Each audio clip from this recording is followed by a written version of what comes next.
Bonjour Francky Pouk. Bonjour Maïdia. Bienvenue dans mon podcast Love-toi et brille. C'est un podcast normalement axé sur les femmes. Mais pourquoi je reçois Franck aujourd'hui? Parce qu'il a écrit un livre Sans limite qui parle d'une femme et il est très axé sur la femme. Donc je te laisse te présenter. Merci. Je suis Francky Pouk, coach en développement personnel, préparation mentale, psychologie positive. Je suis entrepreneur, conférencier, auteur du livre Sans limite, papa de 3 enfants et homme marié. Yeah!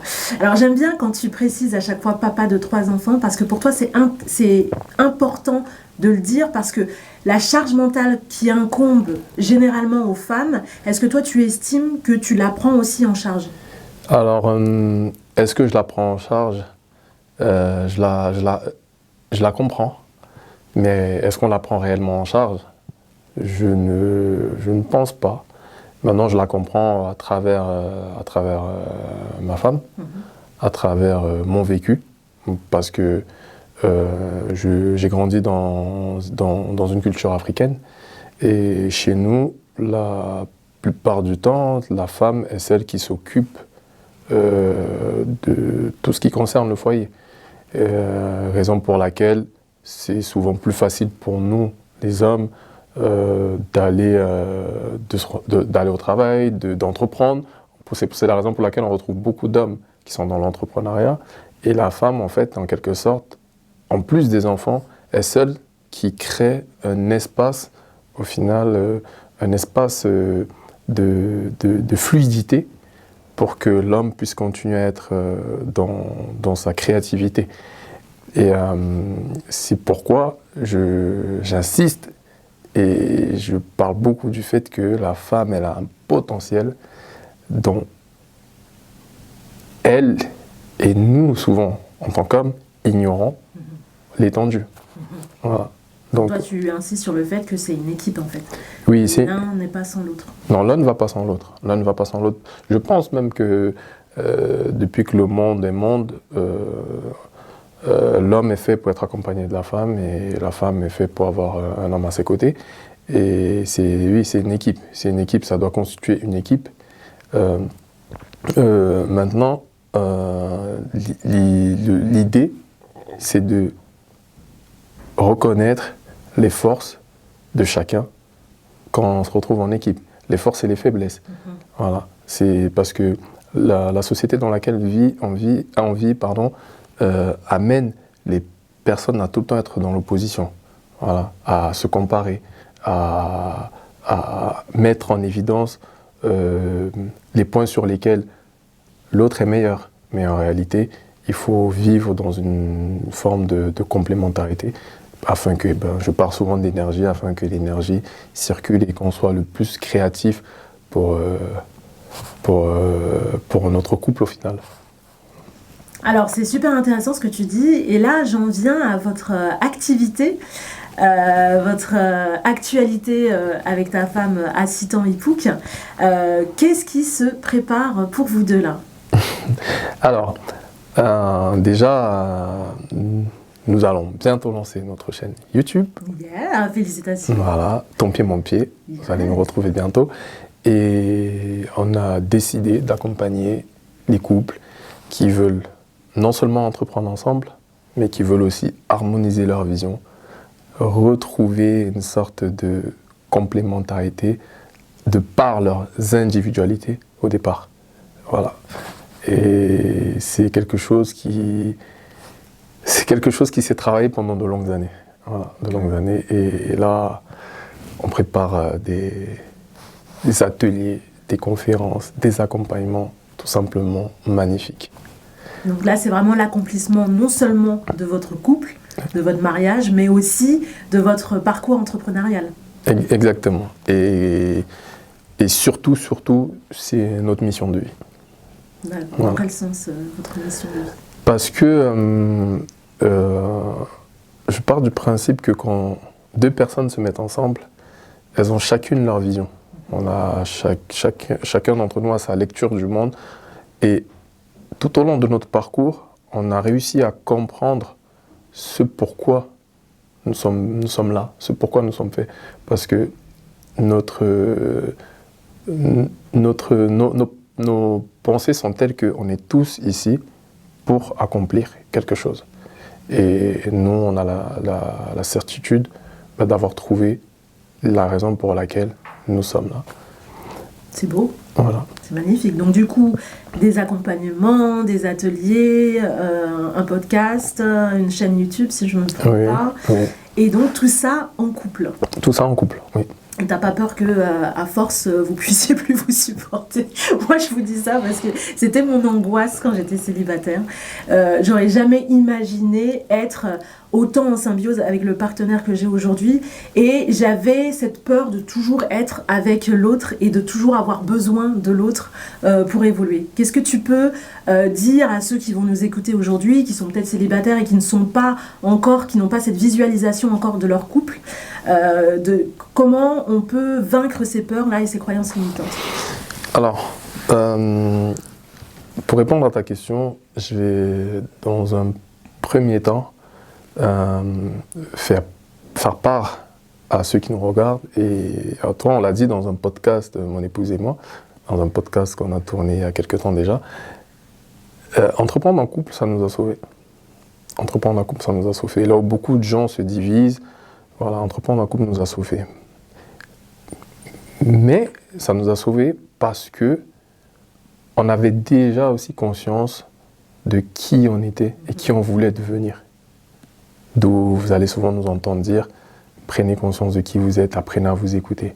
Ça nous a sauvés, pourquoi? Parce que ça nous a mis en évidence les traits de caractère qui nous opposaient, mais qui au final, si on entrait dans une bonne compréhension des choses, étaient censés nous unir.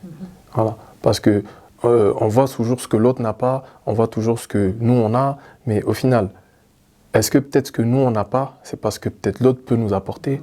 C'est pas ce. On revient tout à l'heure à ce qu'on disait, on parlait de complémentarité.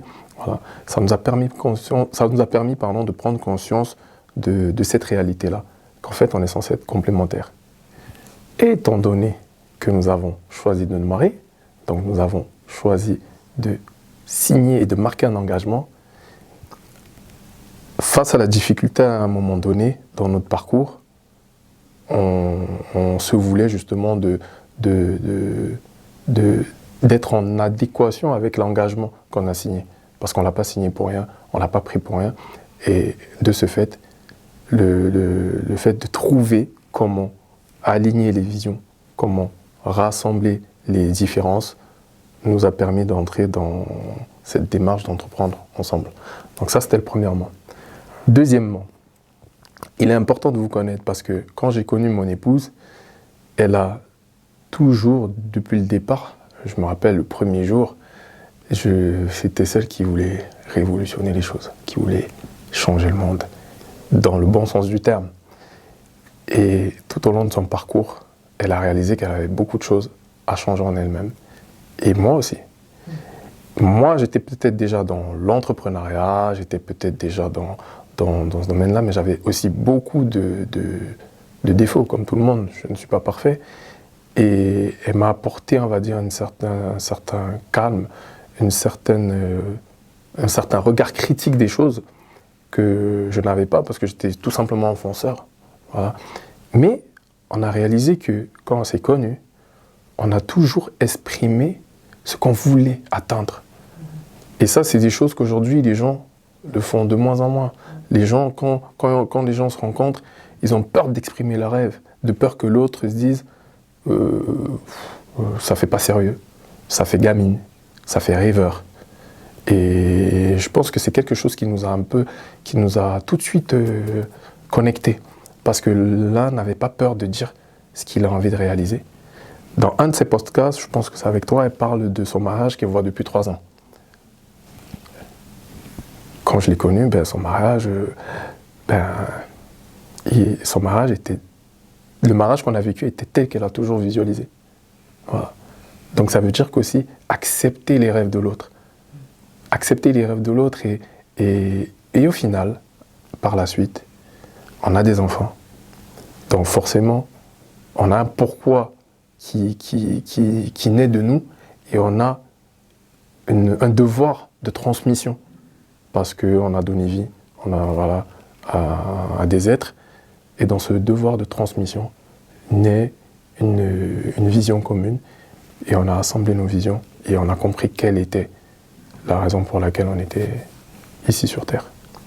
C'est beau parce que quand tu dis tout ça, on sent, quand tu parles de ta femme, que tu sais, on sent l'émotion qu'il y a derrière, et je trouve ça magnifique de vous voir tous les deux comme ça évoluer, et de pouvoir créer dans tous les sens du terme. Là, je voulais qu'on parle de ton livre Sans limite. Oui. Pourquoi et comment tu en es venu à être auteur? Alors, c'est quelque chose qui a toujours, bon, plus jeune, je ne dirais pas que j'ai toujours rêvé d'être auteur. J'ai toujours rêvé d'apporter quelque chose au monde. Je me suis rendu, avant de me lancer dans le coaching, j'avais déjà ces aptitudes-là d'accompagner des personnes à croire en elles, à dépasser leurs limites. Au fil du temps, j'ai vécu des expériences que j'ai toujours voulu raconter, que j'ai voulu toujours partager. Et ce n'est pas l'expérience en soi, c'est comment j'ai dépassé l'expérience, comment j'ai vécu la difficulté, comment j'ai intégré dans mon esprit la possibilité de le dépasser. Et je me suis rendu compte que quand je transmettais une manière de penser à certaines personnes et quand elles l'appliquaient, qui n'est pas souvent facile parce que ça demande de changer des habitudes, ça demande d'accepter de vivre limite dans une autre dimension de son esprit. Voilà. Je me suis rendu compte que c'était réel. Les pensées qu'on fabrique ou qu'on accepte dans notre esprit peuvent être vraiment des moteurs pour rebondir ou pour chuter. Et de là, j'avais une envie de partager ce message. Et de là m'est venue l'envie d'écrire. Et par la suite, les choses se sont alignées, comme on dit, quand tu es dans ta mission, les choses s'alignent. Donc j'ai rencontré le promoteur de la maison d'édition qui m'accompagne, voilà, Valère Bélias. Et aujourd'hui, grâce à ça, j'ai pu sortir mon premier livre. Et bon, il y en a plein d'autres qui sont en cours. Mais c'est comme ça que l'idée d'écrire m'est venue. C'est beau. Toujours autour de la femme, parce que l'acteur principal de ton livre, c'est une femme. C'est une femme, oui. L'acteur principal, c'est une femme. Ça s'inspire de l'histoire d'une femme que j'ai accompagnée. Et c'était important pour moi parce que j'ai grandi entouré de femmes.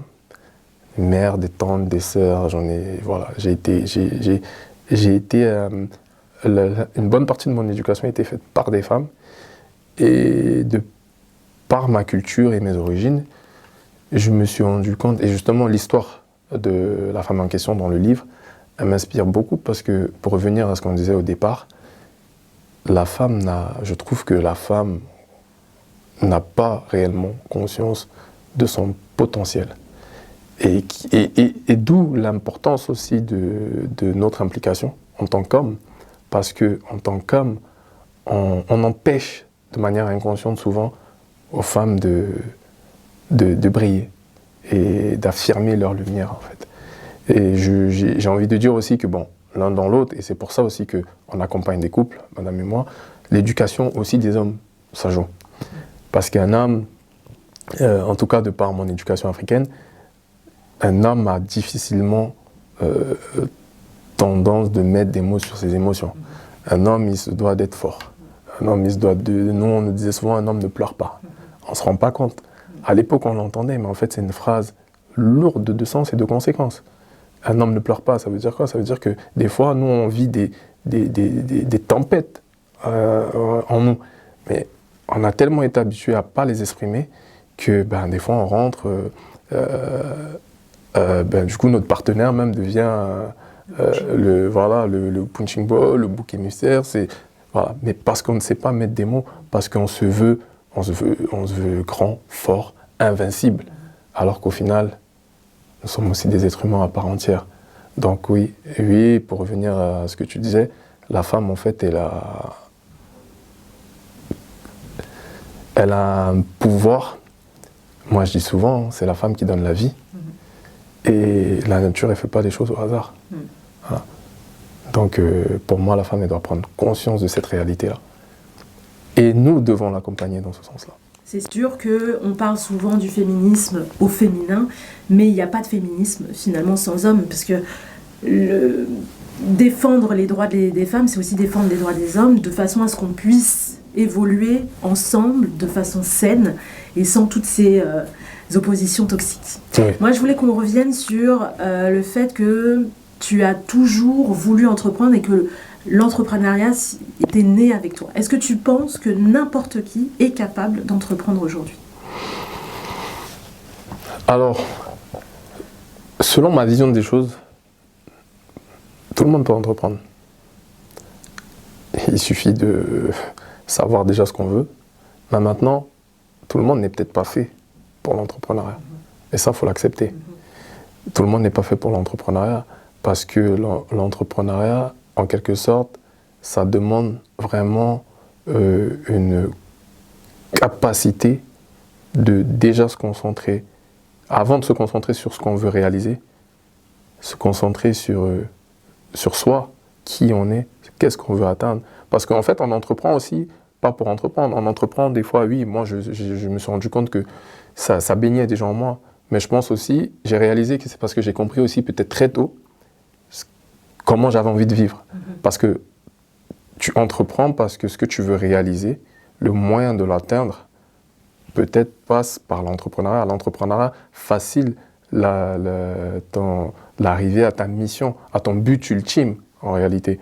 Mais sinon, en fonction de ce que tu as envie de vivre, si ça ne nécessite pas que tu entreprennes, il n'y a pas à se prendre la tête. Donc l'entrepreneuriat, je pense que oui, tout le monde peut entreprendre. Tout le monde ne réussira pas dans l'entrepreneuriat. Tout le monde n'est pas fait pour l'entrepreneuriat. Donc pour moi, ça revient toujours à évaluer son but, son pourquoi. Qu'est-ce qui t'amène à entreprendre? Voilà. Et maintenant, on a des gens aussi qui ne sont pas faits du tout, qui s'y retrouvent, mais c'est peut-être parce qu'au cours de leur parcours, elles ont évalué et l'idée qu'elles avaient de la vie, la lecture qu'elles avaient de la liberté aussi, voilà, les a conduits à entreprendre. Donc l'entrepreneuriat, pour moi, c'est quelque chose qui se traduit par ce qu'on veut accomplir, en fait. Très bien. Juste pour finir, qu'est-ce que tu voudrais dire aux femmes célibataires qui nous regardent ou qui nous écoutent? Quel serait ton mot et pourquoi elles devraient venir te voir? Aux femmes célibataires, précisément. Déjà, de profiter encore du fait d'être célibataire. Pourquoi? Parce que c'est peut-être le bon moment de prendre conscience de qui vous êtes vraiment. Il y en a qui arrivent à le faire une fois qu'elles sont en couple. Mais, j'ai envie de dire, ma femme, elle dit souvent, le mariage, pour elle, c'est sacré. Mais elle dit toujours, c'est pas une fin en soi. Déjà, c'est pas une course d'être en couple, d'être marié. Parce qu'au final, quand on entre dans le mariage, pourquoi je dis aux femmes célibataires de profiter? Parce que quand on entre dans une vie à deux, en dehors du mariage, mais quand on entre dans une vie à deux, on épouse en fait une vision de la vie de l'autre complètement différente, une éducation complètement différente, et on épouse des blessures d'une autre personne